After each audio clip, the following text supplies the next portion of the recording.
Donc après le démarrage du noyau, le script correspondant à sysinit dans le fichier inittab, il va être chargé.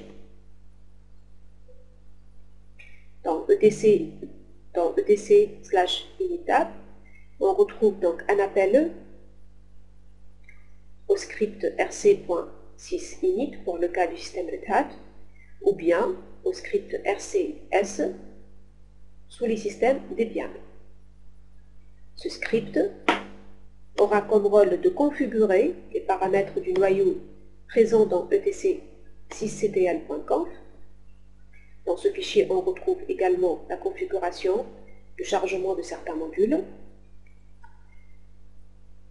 Il a comme rôle également la mise en place des fichiers de périphériques, autrement dit, l'activation des divers paramètres des fichiers du répertoire /dev, la configuration de l'horloge du système, le chargement des tables de caractères du clavier.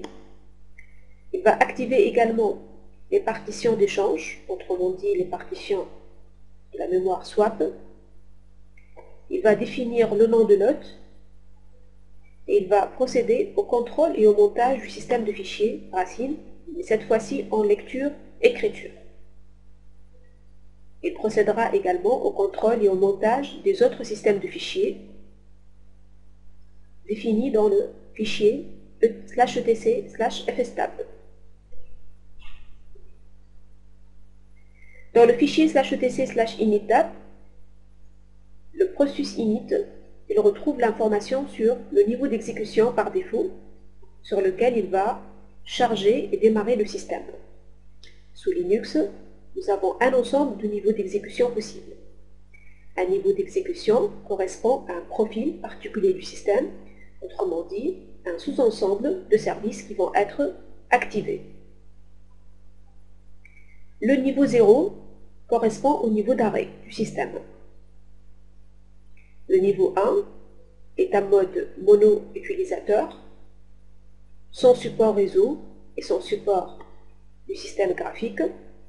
C'est un mode donc très réduit qui est généralement utilisé, par exemple, pour des opérations de maintenance. Le niveau 2, il augmente les fonctionnalités du niveau 1 en offrant le support multi-utilisateur.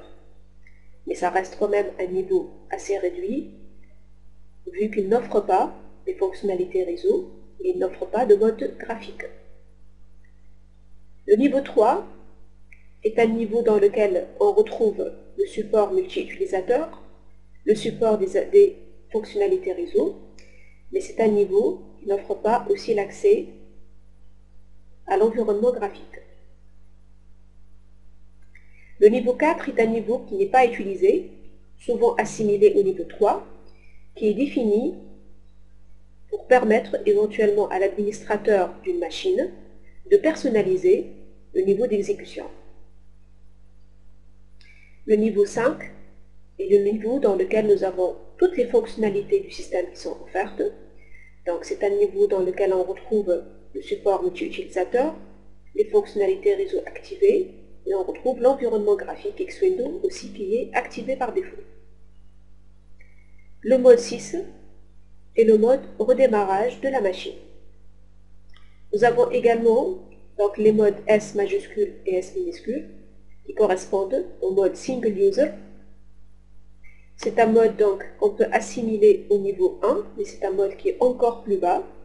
Autrement dit, c'est un mode dans lequel nous avons encore moins de fonctionnalités à exécuter que le niveau 1.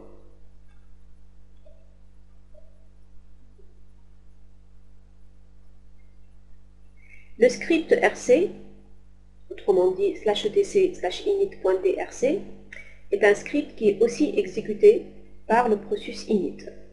C'est un script dont le rôle est d'exécuter ou d'activer les divers services qui doivent être activés pour le niveau d'exécution par défaut défini par le fichier etc/inittab. Le script RC prend comme argument le niveau d'exécution selon justement la directive init default qu'on a retrouvée dans etc/inittab.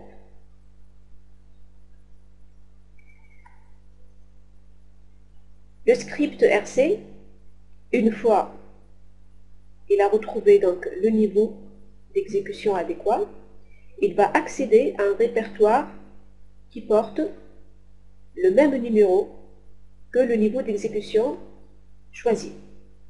Donc il va accéder au répertoire /etc/rc x avec x ou bien n, le même numéro, donc le numéro associé au niveau d'exécution par défaut, .d. Le répertoire donc etc/rc n.d avec n un numéro relatif donc à un niveau d'exécution, c'est un répertoire qui contient des liens symboliques. Ces liens symboliques pointent vers des scripts d'activation de services, des services réseau ou bien des services système.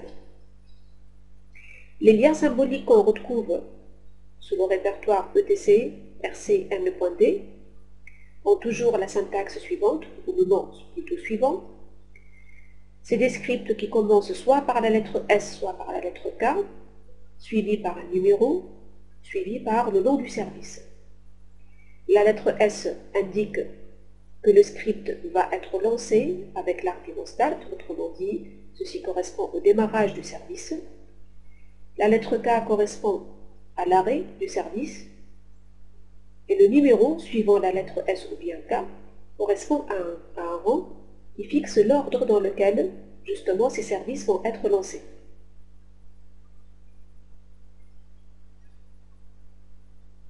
Une fois le système chargé, donc à n'importe quel moment durant votre session, vous pouvez retrouver des informations sur votre niveau d'exécution ou éventuellement modifier votre niveau d'exécution actuel. Grâce à la commande runLevel, vous pouvez afficher le niveau d'exécution précédent et actuel.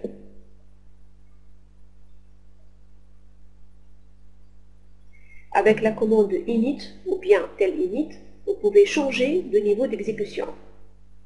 Il suffit donc d'appeler une de ces deux commandes, suivie par le numéro relatif donc au niveau d'exécution cible.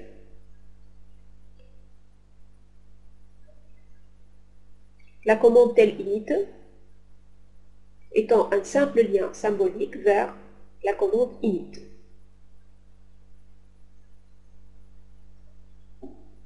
Pour procéder à l'arrêt du système, vous avez plusieurs possibilités. Nous avons la commande shutdown, nous avons également la possibilité d'utiliser la commande init suivie par le numéro 0 correspondant au niveau d'exécution arrêt du système. En ce qui concerne la commande shutdown, l'avantage c'est que vous avez la possibilité d'utiliser avec cette commande un ensemble d'options ou de paramètres vous permettant de configurer la façon avec laquelle votre système va s'arrêter. Par exemple, l'option "-r" vous permet de réaliser plutôt un reboot à la place de l'arrêt. "-h" permet d'insister sur le fait qu'on peut réaliser un arrêt strict du système. Vous pouvez ajouter l'option "-f" si vous avez demandé un reboot, c'est-à-dire "-f" utilisé avec l'option "-r", va indiquer qu'on ne veut pas réaliser une vérification des systèmes de fichiers au boot. Autrement dit, on ne veut pas que le système fasse appel à la commande fsck pour la vérification de l'intégrité des systèmes de fichiers au niveau du démarrage. "-f" majuscule, par contre, va forcer plutôt l'exécution du contrôle d'intégrité des systèmes de fichiers au démarrage. Avec l'option "-c", vous pouvez annuler un shutdown, c'est-à-dire un arrêt du système qui a été programmé après un certain temps, mais un message est possible.